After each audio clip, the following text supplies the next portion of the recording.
Bonjour. Cette vidéo détaille les connaissances actuelles sur les causes de l'hypermétropie chez l'enfant. L'œil hypermétrope est un œil où, en l'absence d'accommodation, un objet distant serait focalisé en arrière de la rétine. Cela est lié soit à un système optique cornécristallin pas assez puissant, soit à une longueur axiale insuffisante. Tous les adolescents hémétropes ont été hypermétropes plus jeunes. Un certain degré d'hypermétropie est donc nécessaire chez le jeune enfant. C'est l'hypermétropie physiologique.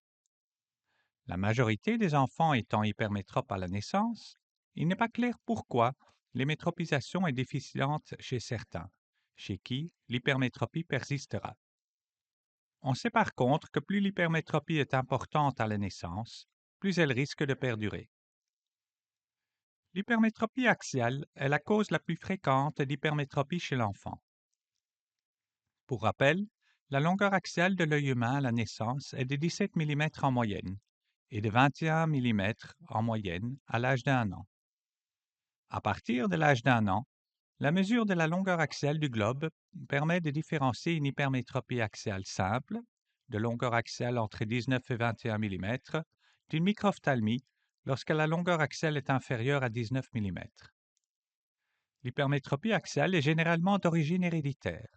Avoir un parent ou deux hypermétropes augmente sensiblement le risque d'être soi-même hypermétrope, et ce, d'autant plus que l'hypermétropie est élevée. Cette origine héréditaire a aussi été démontrée par des études sur les jumeaux mono et bizygotes.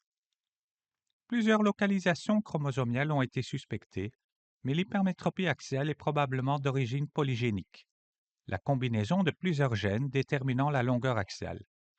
Parmi ceux-ci, on peut citer les gènes LAMA1 ou MIRF. Il est possible que des facteurs environnementaux contribuent aussi à l'hypermétropie axiale simple, mais ceux-ci n'ont pas été démontrés clairement à ce jour.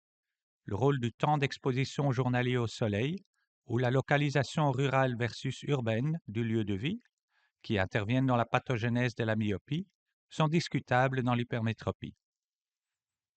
La microphthalmie peut être associée à des anomalies oculaires du segment antérieur, telles que microcornée, opacification cornéenne, correctopie, ectopie du cristallin, aniridie ou cataracte. Elle peut être associée à des pathologies du segment postérieur, comme une persistance du vitré primitif, une amorose congénitale de Leber, un rétinoschisis juvénile lié à X ou un colobome choriorétinien. Lorsque la structure oculaire est normale, on peut diviser les microphthalmies en anophtalmie et microphthalmie postérieure. Lors de l'anophtalmie, le segment antérieur de l'œil est rétréci et le diamètre cornéen est diminué. Lors de microphthalmie postérieure, le segment antérieur est normal. Les causes de microphthalmie sont multiples. Des anomalies chromosomiales peuvent être impliquées. Des mutations génétiques ont aussi été identifiées, que ce soit des gènes impliqués dans la structure oculaire de base, tels que SOX2 et OTX2, ou des gènes impliqués dans la voie de l'acide rétinoïque, comme notamment STRA6. Des facteurs environnementaux peuvent aussi jouer un rôle, tels que certaines infections congénitales et une déficience maternelle en vitamine A. Une origine syndromique de la microphthalmie est identifiée dans 20 à 45 des cas, selon les études. Ce sont surtout la région crânio-faciale, les membres et l'appareil musculo-squelettique qui sont affectés. Rarement, l'hypermétropie est d'origine cornéenne. Lorsque la courbure cornéenne est insuffisante, sa puissance réfractive diminue. On parle alors d'hypermétropie de courbure. Cela se produit lors d'une maladie congénitale héréditaire appelée cornea plana.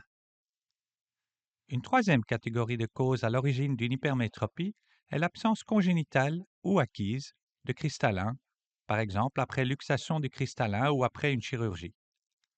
L'absence de cristallin entraîne une hypermétropie forte, supérieure à 10 dioptries. Je vous remercie d'avoir visionné cette vidéo et j'espère qu'elle vous a été utile.